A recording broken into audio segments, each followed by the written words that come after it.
The Brazilian Grand Prix was an incredible all-timer. It had everything that one could want. Above importantly, it added another chapter to the Verstappen-Norris conflict. And after the race, Norris made sure to let everyone know that what Verstappen achieved was nothing extraordinary.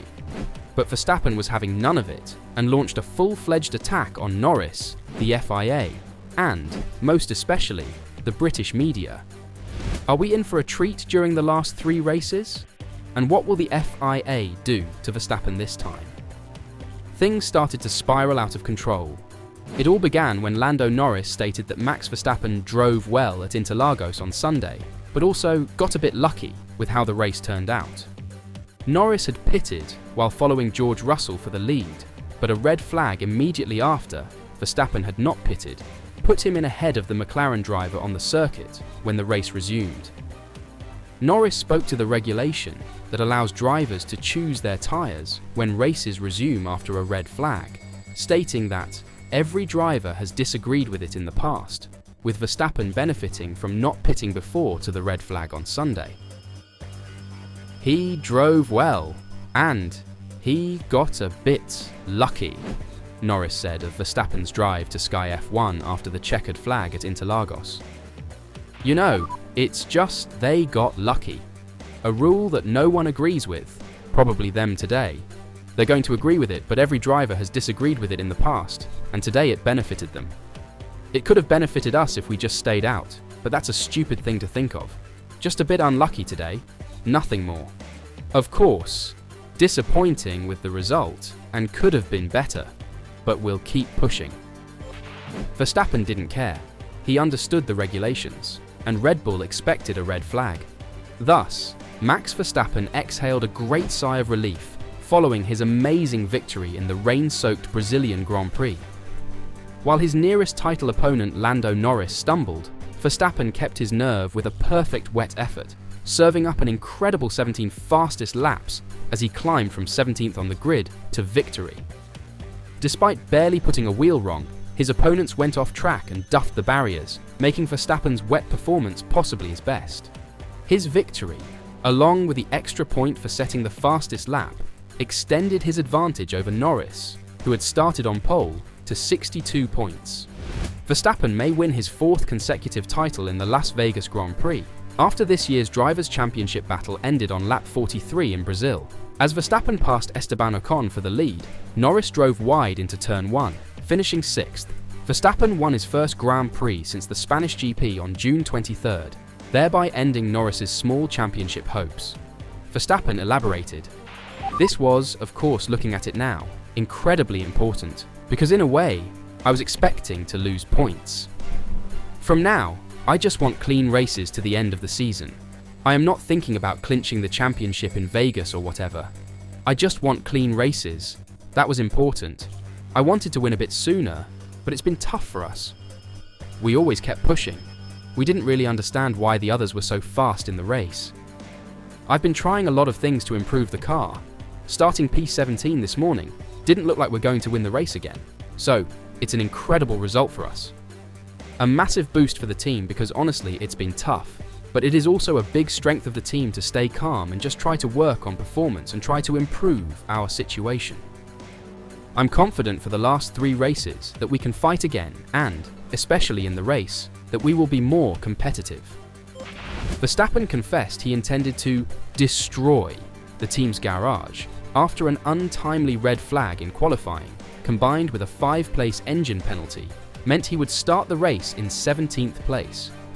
Regarding his spectacular comeback drive, he stated, "My emotions went from wanting to destroy the garage to winning the race. We had a good start that helped. We had a good first lap, and from there on, we just picked off a few drivers here and there. I got a little bit stuck behind the train of RB's Yuki Tsunoda, and then we just stayed calm. It was a very long race, and we made the right calls. When some pitted and the rain was coming, we stayed out, which was very sketchy. I was like, I'm just happy to keep the car on the track. At one point, it was just red flag conditions. We needed a red flag. It was just undrivable. Even on extreme tyres, it would have not been possible. It almost felt like I was driving a boat or a jet ski." Verstappen's smile and swagger have obviously returned. After feeling unfairly penalised and subjected to subsequent criticism for his performances in Austin and Mexico, where he clashed with Norris, as well as being in the spotlight for swearing during a live press conference in Singapore and receiving a community service punishment, the Dutch driver was upbeat and fired back. It was a solid win for a driver who had not won a Grand Prix in several months, but it was also likely a huge morale booster for a driver who has been open about his belief that British bias is impacting his treatment. Ahead of the Brazilian Grand Prix, he told the media that he does not listen to those individuals in the British press who try to criticise him at every opportunity. Verstappen needed a victory to calm his detractors, so he took advantage of the chance.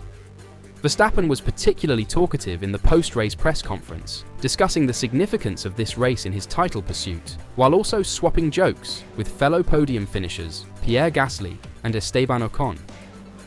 Verstappen had earlier claimed that he has the wrong passport for the F1 paddock, inferring there is a British bias, so he stopped the press conference to hit back, saying, "I have a quick question here. I mean, I appreciate all of you being here," he said, referring to the multitude of Brazilian journalists asking questions for local publications. "But I don't see any British press. Did they have to run to the airport? Or they don't know where the press conference is?" The question caused a smattering of laughter to erupt from the audience, before the microphone was passed to another local journalist, keen on speaking to the top three. But that wasn't all. After the race, several drivers were still being investigated for a botched start process when Stroll beached his car on the formation lap.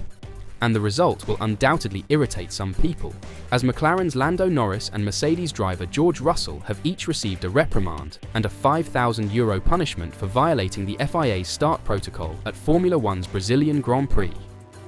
So, no penalty.